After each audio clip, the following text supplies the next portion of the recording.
আসসালামু আলাইকুম এভরিওয়ান। প্রতিদিনের মতো চলে আসলাম নতুন একটি রেসিপি নিয়ে। আশা করি আপনাদের ভালো লাগবে। ভালো লেগে থাকলে প্লিজ আমার চ্যানেলটি সাবস্ক্রাইব করতে ভুলবেন না। আর ভিডিওটি পছন্দ হয়ে থাকলে প্লিজ ভিডিওতে একটি লাইক দিবেন। আর যদি ভিডিওটি ভালো লেগে থাকে প্লিজ শেয়ার করবেন আর কমেন্টের মাধ্যমে জানাতে পারেন ভিডিওটি আপনার কেমন লেগেছে। তো আমার আজকের রেসিপি চিংড়ি মাছ ভুনা। আশা করি আপনাদের ভালো লাগবে। সরাসরি রেসিপির দিকে চলে যাই। আমি এখানে কয়েক টুকরো চিংড়ি মাছ ভালোভাবে ধুয়ে হলুদ আর সামান্য পরিমাণ লবণ দিয়ে একটু মাখিয়ে নিয়েছি। এরপর আমি অন্যদিকে একটা ফ্রাই প্যানে সামান্য পরিমাণ তেল দিয়ে দিয়েছিলাম। তেলটা যখন গরম হয়ে আসবে তখন দিয়ে দিচ্ছি মেখে রাখা চিংড়ি মাছগুলো।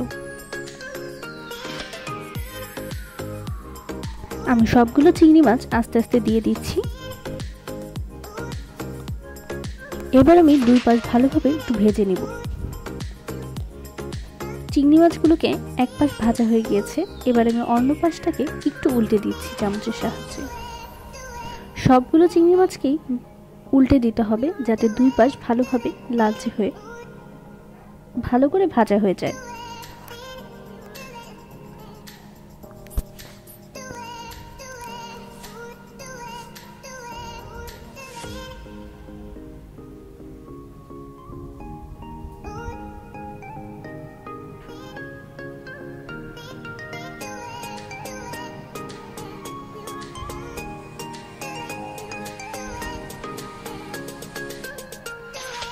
দেখতেই পাচ্ছেন আমার মাছটা দুই পাশ ভালোভাবে ভাজা হয়ে গিয়েছে। এবার আমি মাছটাকে নামিয়ে নিব।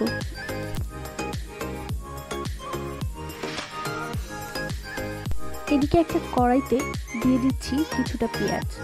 আমি এখানে বড় সাইজের প্রায় 3 থেকে 4টার মতো পেঁয়াজ ব্যবহার করেছি। আমি পেঁয়াজগুলো লাল হয়ে আসা পর্যন্ত একটু অপেক্ষা করে নিচ্ছি।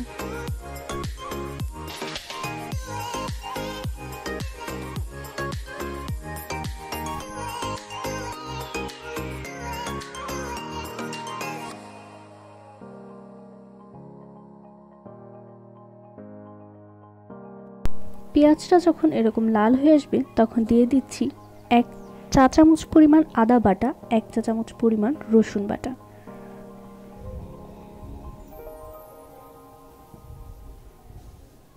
সবকিছুকে ভালোভাবে নেড়েচেড়ে একটু মিশিয়ে নিচ্ছি আমি।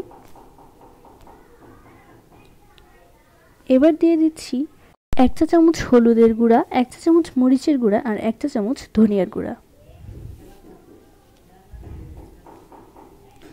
দিয়ে দিচ্ছি সামান্য পরিমাণ কিছুটা পানি। এবার সবকিছুকে নেড়েচেড়ে একটু ভালোভাবে মিশিয়ে নিচ্ছি আবারও।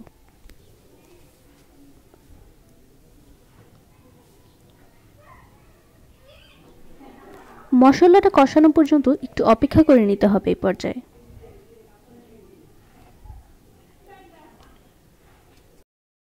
দেখতেই পাচ্ছেন চারিদিক থেকে কি সুন্দর বলক চলে এসেছে। এই পর্যায়ে বুঝতে হবে মশলাটা কষানো হয়ে গিয়েছে।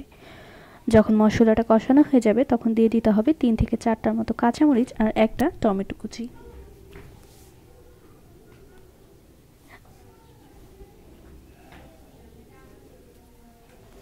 এবার আমি দিয়ে দিচ্ছি স্বাদ মতো কিছুটা লবণ।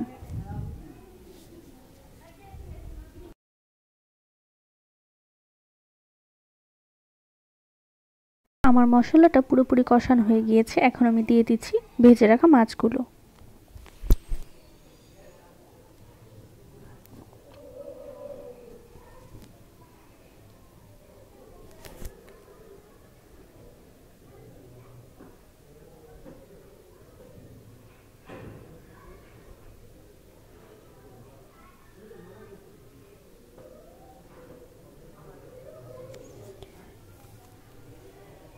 আমি সবগুলো মাছ দিয়ে দিয়েছি। এবার আমি চামচের সাহায্যে মশলার সাথে মাছগুলোকে ভালোভাবে নেড়েচেড়ে একটু মিশিয়ে নিব।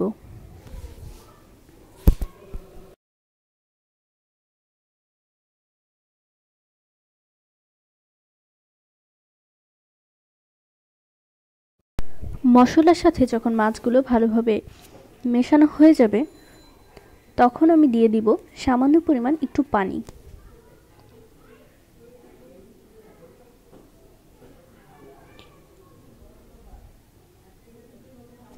আমি এখানে প্রায় 2 থেকে 3 কাপ পানি ব্যবহার করেছি। আমি আবারও সব কিছুকে নেড়েচেড়ে একটু মিশিয়ে 5 মিনিটের জন্য অপেক্ষা করব। 5 মিনিট পর যখন এরকম বলক চলে আসবে তখন ধনেপাতা কুচি দিয়ে দিচ্ছি। ধনেপাতা কুচি দেওয়ার পর ঠিক 2 থেকে 3 মিনিট অপেক্ষা করব। তারপর চুলার আঁচটা একদম বন্ধ করে পরিবেশন করব আমাদের আজকের রেসিপি চিংড়ি মাছ ভুনা।